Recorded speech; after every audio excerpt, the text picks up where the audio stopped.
Estamos chegando para mais uma aula de história, mais um início de semana. Que bom estar recebendo vocês aqui para a gente começar mais uma semana de trabalho. E nós vamos começar tanto a semana de trabalho nova, como também uma matéria nova, isso mesmo. E também vamos começar então a apostila número 3 de vocês. Então convido vocês então a prestar bastante atenção a partir de agora até o final do ano, não que as outras matérias não fossem importantes, né? Mas são matérias principais, são matérias aí que vocês vão carregar um legado delas por resto mesmo da vida de estudante de vocês. Hoje nós vamos começar a falar daqui a pouquinho sobre a Segunda Guerra Mundial, depois nós vamos falar sobre um pouco sobre o populismo, depois vem Guerra Fria, enfim, são matérias muito importantes que eu tenho certeza que vai ser de grande importância para a vida de vocês.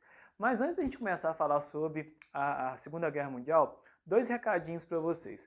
O primeiro, que essa semana nós temos simulado na sexta-feira. E uma das matérias que vai cair no simulado de vocês foi justamente que a gente estudou na aula anterior, que eu vou corrigir a atividade de vocês hoje. Vai cair duas matérias bem importantes no simulado de vocês. Vai cair sobre a crise das oligarquias aqui no Brasil e vai cair sobre a Era Vargas, desde a Revolução de 30 até o final do governo dele em 1945. Então, duas matérias vão cair no simulado de vocês de sexta-feira. Crise das oligarquias e a Era Vargas. Então, se você já quiser já pegar um material, já pegar o esquema que eu passo para vocês, que eu falo que é de muita importância, o esquema já começa a clarear, quando você pega o esquema novamente e começa a ler, já começa a clarear a questão de relembrar mesmo o que a gente aprendeu aqui na nossa aula de História. Então, essas vão ser as duas matérias que vai cair no simulado de vocês, ok? E como disse para vocês, nós na aula anterior nós encerramos aí, né, sobre o Getúlio Vargas, né, que foi uma matéria muito importante aí, e pedi que vocês fizessem os testes da apostila de vocês. Então eu vou estar passando, né, o gabarito para vocês, mas gente, corrija, tá? Vai lá, se quiser pegar, espera aí uns minutinhos para vocês pegarem a apostila de vocês número 2, pega a apostila aí rapidinho, já vai marcando direto na apostila, porque eu posso estar pegando até a atividade de apostila de vocês aqui, que vocês fizeram, e colocando no simulado de vocês para corrigir. Então pega aí, né, a apostila de vocês número 2, eu vou falar aqui o gabarito, vou falar bem mais devagarinho para vocês marcarem aí diretamente na apostila de vocês. Se a apostila não estiver perto, pega um papel, pega uma caneta e anota depois para você estar passando então para a apostila, tá bom? Então o gabarito dos testes é o seguinte, ó. Número 1, letra C. Número 2, letra B de bola. Número 3, letra A. Número 4, letra C. Número 5, letra C. Número 6, letra C. Número 7, B de bola. Número 8, letra E. Número 9, B de bola. E número 10, letra A. Tá aí, gente, ó. 1C, 2B, 3A, 4C, 5C, 6C, 7B, 8E, 9B e 10, letra A. Anota e corrige na apostila de vocês aí, que eu tenho certeza que vai fazer muita diferença para vocês aí, até para estudar para o nosso simulado de sexta-feira, que é sobre a Era Vargas, que é também uma das matérias, ok? Hoje, então, né, início de semana, início de apostila nova, início de matéria nova. Hoje nós vamos começar a falar sobre a Segunda Guerra Mundial. Já adianto para vocês que a Segunda Guerra ela é consequência da Primeira Guerra Mundial. E tomara que não aconteça uma Terceira Guerra Mundial, que seja a sucessão da Segunda Guerra Mundial. A Primeira Guerra Mundial ela aconteceu, né, entre alguns países de grande potência, como a Alemanha, como, né, Itália, como, né, a questão da entrada dos Estados Unidos, teve a derrota da Alemanha, e foi justamente o início da Segunda Guerra Mundial, deu justamente essa derrota da Alemanha na Primeira Guerra Mundial. Para a gente relembrar, a Primeira Guerra Mundial, a Alemanha saiu perdedora, né? Ela saiu perdedora. Além dela perder, ela teve que indenizar, então, os países que lutou contra ela na Primeira Guerra Mundial. E logo depois desse meio termo aí, após a Primeira Guerra Mundial, a Alemanha teve então a ascensão do Hitler no seu poder, a ascensão no Hitler como o seu governante, como o seu líder. Isso fez com que aflorasse mais ainda essa questão e o início então da Segunda Guerra Mundial. Então vamos começar então a entender, ó. A Segunda Guerra Mundial, ela durou de 1939 e foi até 1945, justamente o ano que Getúlio Vargas saiu aqui do governo do Brasil. E lembrando que um dos motivos que fez com que o filme dele ficasse queimado aqui no Brasil foi a participação do Brasil na Segunda Guerra Mundial, porque a Segunda Guerra englobou todo mundo também aí na guerra. Então o período aí foi de 39 até 1945, que foi o período da guerra aí. Aí teve vários placares, vários combates, que eu vou estar explicando para vocês aí. Uma grande lembrança, triste, né, por sinal, da Segunda Guerra Mundial foram, né, as bombas de Hiroshima e Nagasaki, né, as bombas que estourou dentro do Japão, nessas duas cidades aqui chamadas Hiroshima e Nagasaki. Por quê? Porque ali essa bomba aí proporcionou a morte de muitas pessoas, destruição do território e foi um marco para o final da Segunda Guerra Mundial. Então já estou adiantando até para vocês um pouco da historinha aí, que uma das características que marcou a Segunda Guerra Mundial e praticamente aí a parte final foi o estouro dessas duas bombas de Hiroshima e Nagasaki. Mas nós vamos falar um pouco sobre mais elas no finalzinho da matéria, no finalzinho da Segunda Guerra Mundial. Após a Primeira Guerra Mundial, os países começaram a se mobilizar em questão de criação de armas, tá? Eles começaram a se mobilizar porque eles queriam se defender, claramente, né, se acontecesse uma guerra, e queriam se precaver também. Então, lá, criação de armas com potencial destrutivos quase limitado. Então, se a gente for colocar numa balança Primeira e Segunda Guerra Mundial, a Segunda Guerra Mundial trouxe mais consequências negativas na parte de destruição e na parte de mortes também, mesmo porque englobou muito mais países na participação da Segunda Guerra Mundial. Só para vocês terem uma noção, o Brasil na primeira participou com medicamento, com médicos, enfim, já na segunda foi com soldados. E até os dias de hoje, né, a gente encontra, que a gente vai observar na nossa explicação, tem soldados que lutaram na Segunda Guerra Mundial que estão vivos até hoje, que estão aí para contar a história, que estão aí, claro, né, com uma idade um pouco avançada, mas que sim participaram, então, da Segunda Guerra Mundial. Olha lá, fim da guerra revelou, então, crimes de Hitler. A gente vai observar que logo os crimes que o Hitler cometia, né, que a gente começou a contar sobre na questão aí do autoritarismo dele, no governo dele, só veio à tona, o mundo só começou a conhecer no finalzinho da Segunda Guerra Mundial. Até então, muita gente até idolatrava, achava admirável, né, ele como destaque, ele como líder, né, na Alemanha. Ele alavancou a economia da Alemanha, né, tem que dar esse mérito para ele também depois da Primeira Guerra Mundial, mas os crimes, muita gente aí não tinha acesso, não tinha então esse conhecimento. Então, um dos crimes que o Hitler praticava, gente, era o Holocausto, que era conhecido então naqueles campos de concentração. O que seria o Holocausto? Aquele sacrifício, aquelas prisão de todas as pessoas que ele achava que não era normal na sociedade. O que ele não achava que era normal? Que não pertencia à raça ariana, que não pertencia à raça de um alemão, que era o negro, que era o homossexual, que era o judeu. Então, todas essas pessoas que eu citei para vocês aqui, para o Hitler não fazia importância e não tinha como fazer parte da sociedade alemã. Isso, gente, ganhou um nome muito pesado, a gente só teve acesso, né, o mundo só teve acesso a esse holocausto depois que passou a Segunda Guerra Mundial. E tem alguns sobreviventes do holocausto que estão vivos até hoje, que conta para a gente como que foi esse sacrifício de ser perseguido pelo Hitler, principalmente judeus, de levar eles para aquelas prisões, para aqueles campos de concentração e como que era o sofrimento. Aí eu separei para vocês aqui um depoimento de uma mulher que participou então desse holocausto, que vai estar contando para a gente. Vamos acompanhar então. Escrever sobre o holocausto é complicado, porque ninguém pode nem imaginar o que era isso. A gente vivia já numa constante ansiedade. Desde a ocupação da Holanda, tinha uma constante ansiedade. E era realmente uma luta para a sobrevivência.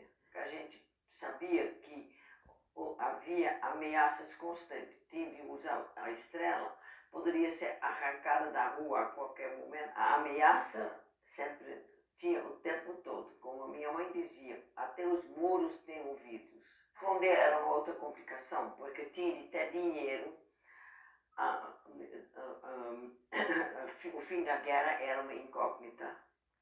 Eles não estavam mais ganhando dinheiro, porque a ideia era que os judeus não tinham mais como se defender economicamente, então não era lá tão fácil. E tinha famílias que falavam, pois bem, nós acertamos depois da guerra. Outros falavam, não tem dinheiro, não tem esconderijo. Eles não era uma coisa muito fácil, era difícil.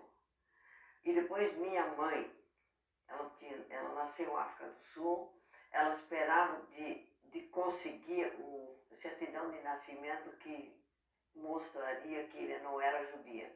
Mas a advogada que iria providenciar, sabe-se depois da guerra, que ela enganou todo mundo. Então nós fomos deportados, vamos dizer, não no início, mas mais quando chega o fim. Mas eu tinha um outro fator. Quando os ingleses entravam, tinha um major de exército que vem junto. Quando eu via ele sentado numa mesa, eu pedi a ele se pudesse escrever minha família. E ele ficou surpreendido que eu falava inglês. Que eu falava, devido ao fato que a minha mãe, na minha casa, se falava holandês e inglês. Ninguém falava inglês. Menos ainda o inglês da Inglaterra.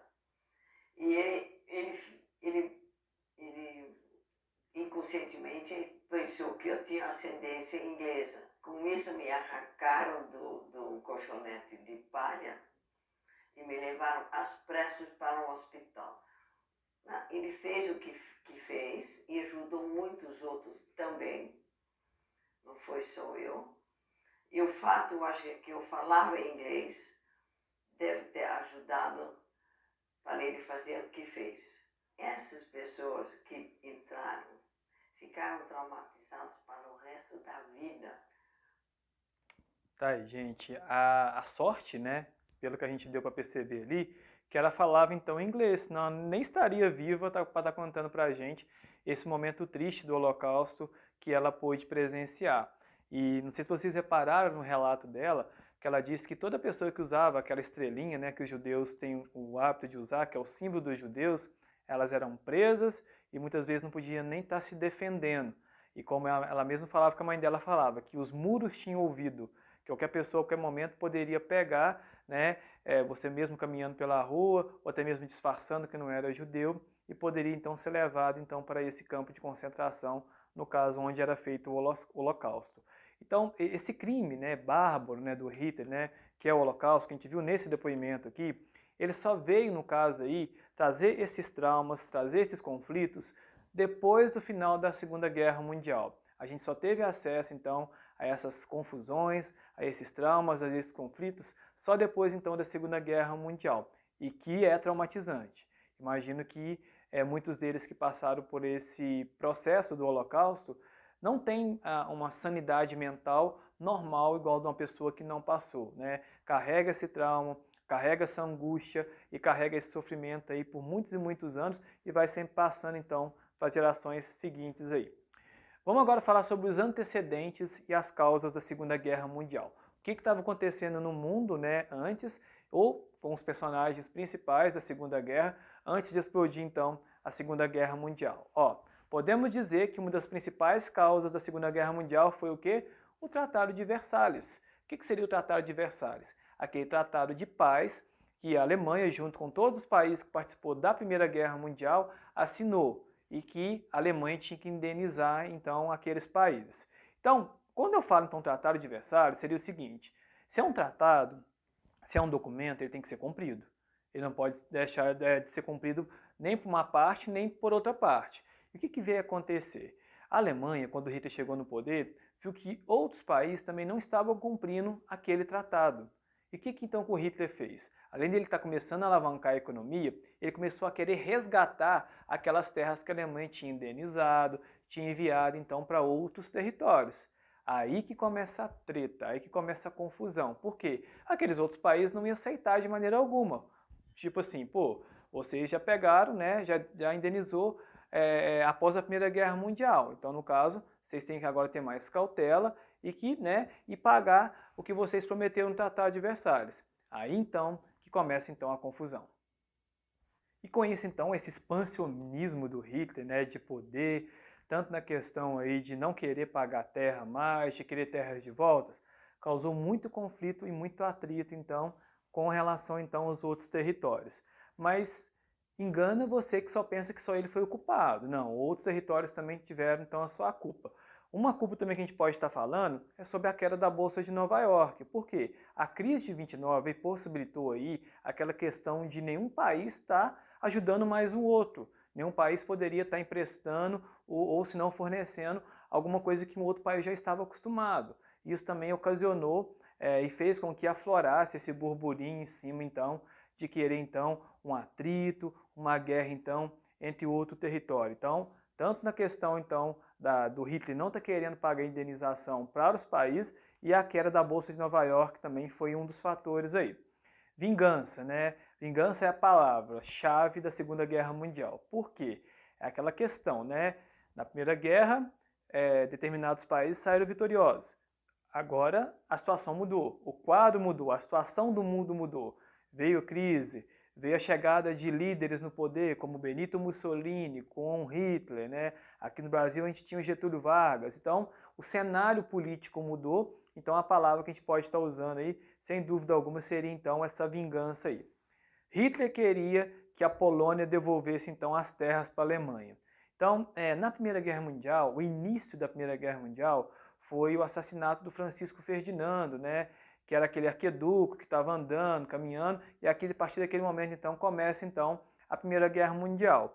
Aqui a gente vai ver que a Polônia, junto com a Alemanha, começa então a ter o início, começa a aflorar o início da guerra. Por quê? A Alemanha exigia que a Polônia devolvesse a terra. A Polônia, de maneira alguma, queria essa devolução, não queria aceitar essa devolução, que foi negado, e começa então a ter esse atrito então, entre a Alemanha e o Hitler.